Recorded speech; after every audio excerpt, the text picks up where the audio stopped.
আমরা দেখতে পাচ্ছি সুন্দর একটি পাখি। এই পাখিটি প্রথমে ডানা আঁকা হলো, এরপর মুখের অংশটুকু আঁকা হলো, এটি ঠোঁট,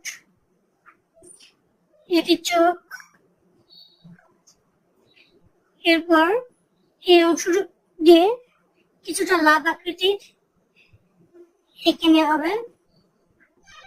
এরপর এই অংশটাকে এই শেপ আকারে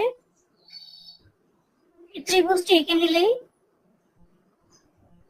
অনেকটা এগিয়ে গেল। এরপর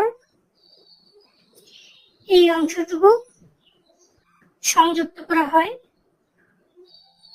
গাছের আকৃতির ডাল দেওয়া যেতে পারে।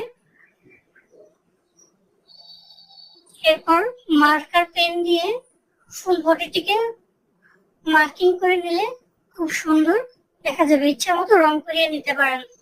সুন্দর।